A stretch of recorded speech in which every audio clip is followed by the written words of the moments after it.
Welcome to the Breakfast Leadership Show, where we interview global thought leaders on business, leadership, and life. Here's your host, keynote speaker, best-selling author, and chief burnout officer of the Breakfast Leadership Network, Michael Levitt.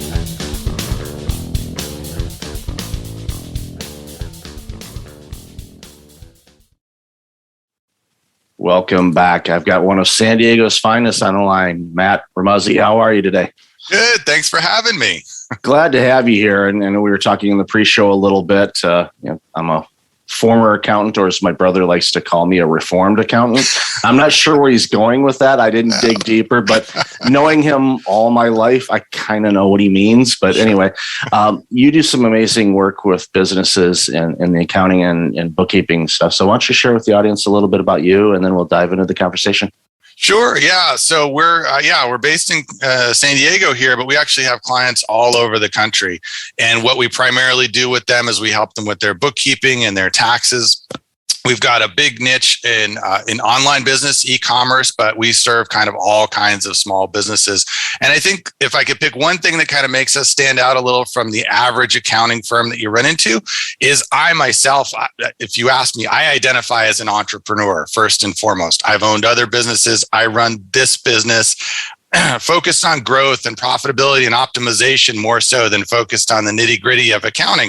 Of course, we do that, but I love to talk to our clients about, hey, what are your goals? How are you planning to grow? What are your challenges? Let's talk about the business first. And then once we kind of understand better where you're coming from and where you want to get to, then we can see how accounting fits in the picture. I think a lot of accounting firms, they have a very narrow focus just on the accounting, which may or may not serve the bigger goals that the business is trying to achieve. And sometimes people, don't have a good understanding of how they can use the accounting, the bookkeeping as a tool to improve their business. They just look at it as sort of, well, once a year I got to pay this big bill.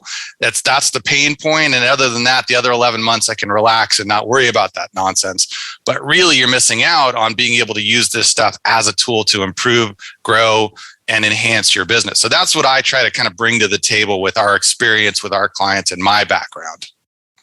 That's amazing. And it definitely shines in the, not the once a year, you go to the accountant's office, you drop off the grocery bags of receipts and say, make it painful. But when I worked at a CPA firm decades ago, there was this one client that used this shoebox, and this shoebox was probably 20 years old at that point. So it was, and you could tell based on the name of the shoe company that doesn't exist anymore or didn't exist then. And it was like, oh, there's the shoebox. So we all knew about it. And I remember one year it was looking pretty rough. And it's like, okay, this is bad. It's like, well, do we give her a new shoebox? It's like, no, that'll kind of distort it. So it's like, oh, let's use some office supplies and let's use some arts and crafts and let's see if we can tidy it up and maybe support the bottom a little bit. So, somebody brought in a glue gun, so we glued the bottom of the thing. So gave it back to her and didn't say anything. And all we got was a note in the mail. Thanks. And this was before email, of course. Thanks for fixing my shoebox. We'll see you next year. So it was one of those things that's just a memory of, the decade that I worked there. I remember a shoebox. Can't remember many of the companies we did. We had thousands, but I remember the shoebox. But I love the fact that you focus on helping the business grow. They're thinking, okay, minimize the taxes. Okay, great. We all get that. I think we all are kind of in that state of mind sometimes.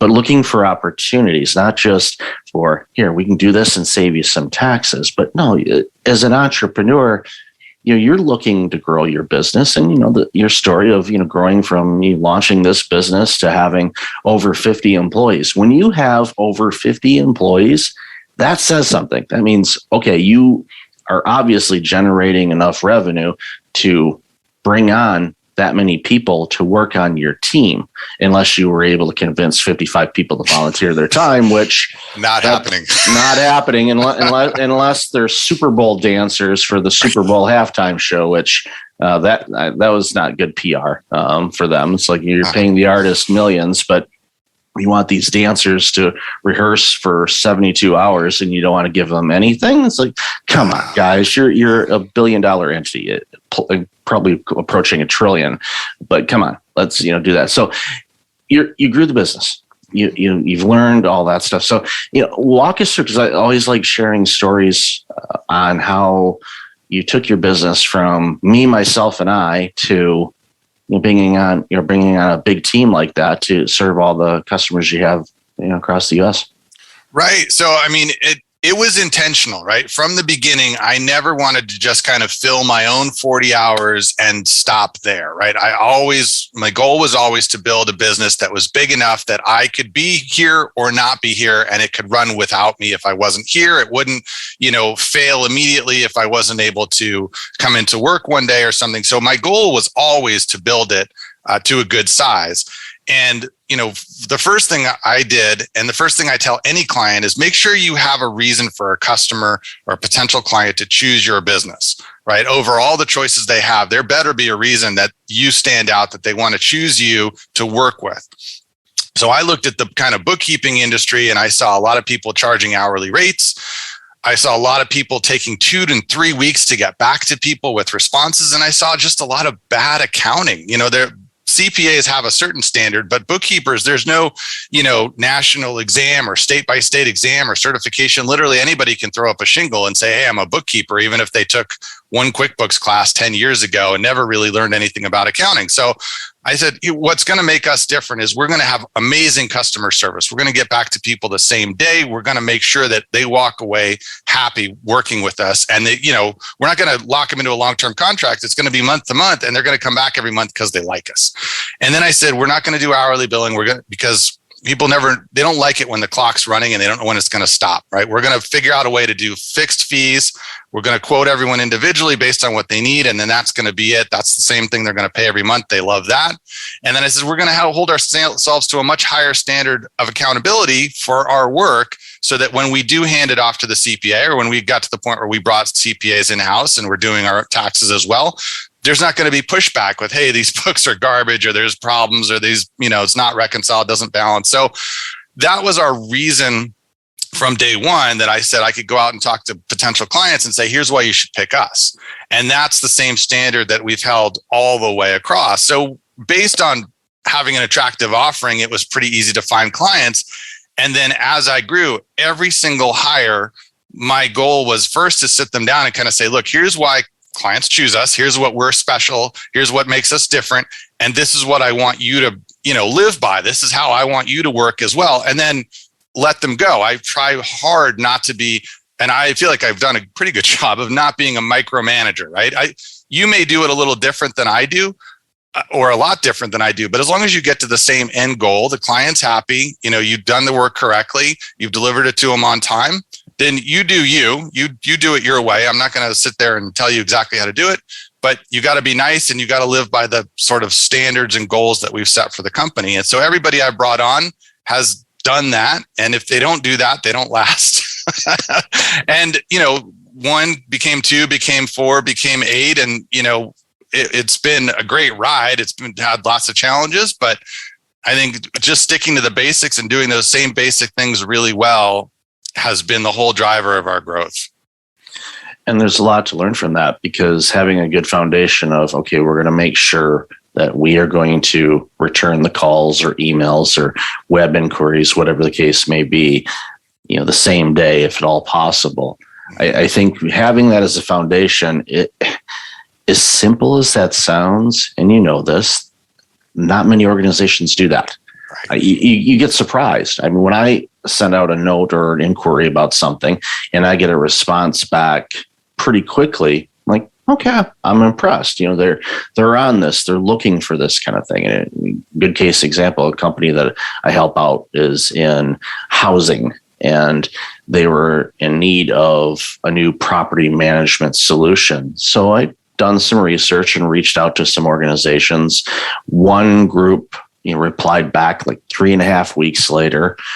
The group that they selected, responded within 90 minutes with a detailed, okay, here's a form. If you could fill this out, this will really help us match you with the right person to talk to on this end, so we can have a fulsome conversation and kind of figure out, if we're a good fit. Well, they ended up being a really good fit, because they took that additional effort to let's streamline all of this, and we'll get everything that we both need to figure out, okay, is this going to work or not? And again, I find it alarming. I'm not surprised, but I do find it alarming that a lot of organizations don't do that when the capacity is there, utilizing technology, personnel, whatever the case may be. When you do that and you have that as your foundation of customer service first, everything else will be good, if not great, because if you can manage that and get that done really well, it pays big dividends. And one of the things that I always tell people, especially young people, when they're looking to go into different types of careers and all of that, I tell them, whatever you can do, if you can work in either fast food or a grocery store as your first job, do it, because you will get to engage with every race, every age group, every income demographic, because everyone needs to eat. And you'll learn different techniques on how to deal with different kinds of people. So if you're in any type of service industry, you're going to be able to navigate through that. And it laid a foundation for my career and all the things that I've done in my life. I always go back to those first couple of years of my working career, working in a grocery store, which then led to me working for an accounting firm, which led to me going into IT and then riding the .com bubble. And then when that blew up, I'm like, I'm going back to bean counting. And I did for a while, and then fell into nonprofit leadership and then my own leadership organization. And it seems nice and small, but then when you do the math, and again, being a reformed accountant, as my brother calls me, I look at him like, wow, that's a lot of years. But again, you have that foundation as the organization, and it sounds like you've been able to keep that, even though you've gone from, starting off with just you and a small team to obviously a decent sized team now, and your customers sense that. I'm positive of that. They notice that difference, and that's why they love the fact that they get to work with you. They love, being able to reach out and go, you know what, I'm going to ask a question on this idea. And you're not just, we can deduct this, or no, you can't do that. But it shines in the work that you do, I'm sure. Yeah. And it's interesting you mentioned that, service industry background, because that's where I started, was in restaurants. And you have two things you learn in restaurants. One is hustle, right? There's no sitting around. It's always move, move, move. Everything else after you've worked in a restaurant seems slow paced. Other people go, wow, it's so crazy busy. And you're like, no, it's not that bad. And then the other thing I learned, working my way up from, literally ground floor sort of server, refilling water glasses, up to managing restaurants in a variety of, different restaurant locations over the years of being the manager, is you really learn how to work well with people. And the lesson I took home more than anything else is that the manager, the top person, sets the tone, right? If you have a manager who doesn't really care about good customer service, you will quickly see that the staff picks up on that and they let standards slide. If the manager doesn't care about keeping things clean, that goes by the wayside. If the manager, they're the ones making the hires, they're the ones setting the tone, they're the ones enforcing or not, whether training is done right, whether standards are upheld. It all comes from the top. So, even at this point with us, I don't have a lot of personal interaction with everybody on the team anymore. With 55 people, it just doesn't scale. But because I was the one who hired most of the original people and set the tone, and I'm still involved every day, and I'm still here kind of saying, hey, we got to make sure, we're known for great customer service. So we can never let that slide. And, I'm setting the tone. And that follows through, and that results in us hiring people who fit that mold and us upholding those standards and everybody kind of being on the same page. It really comes from the top.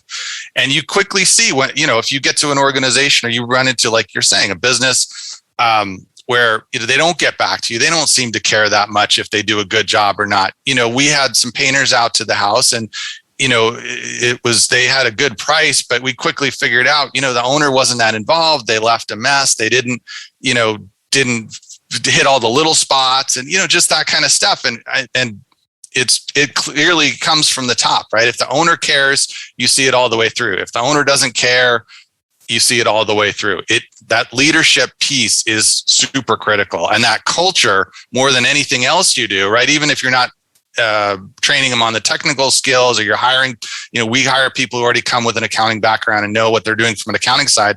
But what we're adding to it is that culture and that expectation of how we want things done from that side. And that's, our secret sauce, which really isn't a secret at all, right? I'm happily telling you, this is what makes us work and what makes us succeed. It's not a secret at all. It's just most people don't take the time to do it. That's the big thing. The ingredients are there. One of the things that I do is I speak to organizations and work with companies on burnout prevention. And, I had a talk last week in Orlando about that. And it's one of those things where people go, okay, he's going to tell us the secret to preventing burnout. And it's like, there's no secret. It's get plenty of rest, do whatever you can to get some activity in your life, eat foods that are right for you. Learn how to manage stress better. Don't overcommit to things. There you go. Yep. And everybody thinks like it's a super secret. No, it's not. And I took some of those things from a book that's titled Burnout that was published in 1980. And guess what? I mean, I read that book every couple of years. Just like, let's go through it. And there's some things in there that definitely feel dated, but a good chunk of that book could come out today and everybody like, oh, wow, yes, it is. And I said, well, yeah, I wrote a book and, I didn't steal from it by any means, but, the same principles and ideas from my perspective were there. And it's just, again, everybody thinks, oh, there's this super secret thing to make businesses successful. It's like, not really. There's no quiet other than the Colonel's secret recipe. That's pretty much the only secret recipe that I'm aware of in business. Everything else is out in the open. The secret, I guess, would be the actual performing of those tasks and making that a priority. And your firm obviously does that because you wouldn't have the growth otherwise. I mean, unless you just, decided, okay, we're going to start doing this, and you slowly build up over time. But I'm one to say I'd much rather have a bunch of quality clients that are great than a ton of meh clients, because those horrible clients, not to pinpoint anybody or anything like that, are the ones that take up most of your time. They don't value the work that you do. They whine and moan about your pricing, and it brings down the culture a bit too. Because if we say, okay, we have an expansion plan and we want to expand into Canada, for example. All right, well, similarities but different than the U.S. And I know this being a dual citizen and work at both places, there are subtle differences, and the application of things that are done in the U.S. may or may not work here. But sometimes they're going to say, no, we're just going to go ahead and do it. And then all of a sudden you've got everybody frustrated because we got to deal with the nuances of working in a different market and different clients and different taxation code and all the other stuff that goes into it. And then all of a sudden your team gets frustrated and they get tired and they're like, you know what, I don't want to deal with this anymore. And then you start seeing turnover and people leaving, and the organizations like yours that thrive. My hunch, and I don't know this for a fact, but my hunch is your turnover is probably low. I'm just guessing. And there's a reason for that. And it's not a secret. It's treat your people well, give them the tools that they need to do their job well, have a healthy culture where everybody is helping each other out, and then get out of their way and let them do their job. Absolutely. I mean, sometimes I think too, people confuse the sort of the customer is always right or customer service is our top thing with letting the customer kind of run over you, right? And we always say that, customer service is very important, but it's got to be the right fit. Somebody who's rude or, abusive or uses inappropriate language for a professional setting, or just, is, like you said, right? They take up 5 times more than they should with questions and pushback and aggravation. And yet at the same time, want to know why the price is so high. Can they get a discount? They feel like, they're being overcharged, right? They're not a good fit for us. And we're happy to say, hey, look, we did our best. But, it seems like we're not providing you with what you're looking for, and it's probably better for you to work with a different firm. Because to your point, right, if somebody on my team has 20 clients, but one of them is taking 50% of their time and being rude and abusive, right, there's no reason my team should have to put up with that kind of behavior, right? And that if I let that go and I say, no, revenue is more important and keeping the customer happy is more important, they're going to get burned out. They're going to be frustrated and feel like they're not being supported. So yes, customer service is 100% a key driver for us, but with customers who are a good fit. And good fit doesn't just mean that they're the right size revenue or, that they can afford our services. They have to be somebody that we want to work with too, right? It's a two-way street. So we're not here to just take people's abuse and take, that kind of, some people are angry or whatever they have going on in their lives, right? That's their issue, but we don't necessarily have to be the ones on the receiving end of that. So I think we do have low turnover because people here know that they have opportunity for growth and, we've got their backs, right? We're supporting them. We're not going to put them in a position where they're unhappy or miserable coming to work or feel like they're expected to take abuse that they shouldn't have to. So that really helps. I mean, the culture works both ways. That's great. And you definitely worked in restaurants if you know about abuse. Yes. It disgusts me because I witness it. And I just, it annoys me to no end when I see somebody treating somebody rude or talking down to people. So I make it a point to, swing the pendulum the opposite direction and treat them with love and kindness and compassion and ask them how they're doing. And it always throws them off because they're like, it actually sounds like you care how my day is going. I do. I wouldn't have asked it if I didn't. I'm just because I know your job is difficult and you're helping me out. You're, whatever I'm, getting the service for. It could be the mechanic, could be food, could be grocery store, it could be buying something at a store for the condo, whatever. Computer service, doesn't matter. I'm gonna treat them like a human being because they are. And having that as a framework. Again, going back to the grocery store, from bagging groceries for somebody that I know was a multimillionaire because they were well known in the community, to the homeless person that, somehow was able to scrounge up enough money to be able to buy dinner that night. And I treated them both the same.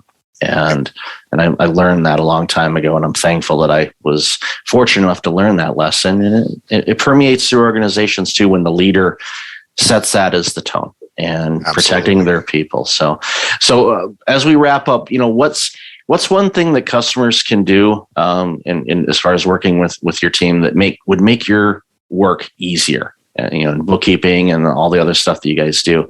What's one thing if someone's thinking about being a client for you? What's one thing that they can do to make it easier for you to make the relationship work really well? I think the best results that our clients get is when they're aware that it is a two-way street, right? Sometimes people kind of think, well, I hired you and now I'm out, right? You guys are going to do everything. This is a load off my mind, but they go a little too far with it, right? We're not miracle workers and we're not mind readers. There's got to be some two-way communication. Again, kind of back to, what are your goals? What are you trying to achieve? What are your pain points? And now that you've told me those things, let's talk. Let's have a conversation about how I can help you, what I need from you, and what I can give you back. People who want to kind of do a drive-by dump, like with your shoebox example, right? They drive by, they drop the shoebox, and then they head for the hills. There's more questions I'm going to have, and there's more help I can give you if we have a open dialogue versus just sort of, hey, you're just here to do this stuff, and at the end of it, I'm going to pick up my financials and I'll be on my way. So, we try to educate clients before we even engage with them. This is how it's going to work best. And I realize, some people are busy. Some people have more interest in being involved than less, but there's sort of a minimum threshold of involvement and communication that we're going to need from them. And if that's not something that they're okay with, then again, we might go with, maybe we're not a good fit then, because we can't do this completely one-sided and sort of in the dark on this stuff without getting them involved. So a good fit client for us is somebody who's interested in having that conversation and maximizing what we can give them by working with us a little bit more. We don't need a ton of time. We don't need you to become an accountant yourself or anything, but we need more than just the once a month email of here's some bank statements. That's good. Those are the good clients. Then you you onboard them well when you do that, because it just makes the work easier, and it also allows you to scale and grow your business the way that you have. So, right. Matt, I've loved this conversation. Where can people find out more about you and this awesome work that you do? Yeah, the best place to find us online is on our website, which is CapForge.com. We're on LinkedIn and Facebook and Instagram and those places, but really the best place to go is the website. It kind of lays out what our services is, some of our pricing, our background. You can see the reviews we've got and things like that. There's a lot of good information on the blog, just general business tips and information. And of course, you can reach out to us from the website, either the email contact form or just give us a call. I always say I'm happy to talk to anybody, whether you're just starting out, you've been doing it for 30 years, anywhere in between, even if you're not looking for accounting services now or ever, just to have a conversation, kind of open the door, get to know each other a little bit. And, who knows how we might be able to help each other down the road. That's awesome. And I'll definitely have that in the show notes. So Matt, awesome. Loved our conversation today. Really appreciate you, and stay classy. I know that's a cheesy San Diego joke. I try not to do it, but it came to mind. So I thought I can't leave that on the tee. I got to hit that. So nope, there you go. Thanks so much, Matt. Appreciate it. Thank you. Thanks for listening to the Breakfast Leadership Show, part of the Breakfast Leadership Network. Visit breakfastleadership.com for tips on empowering your business and your life.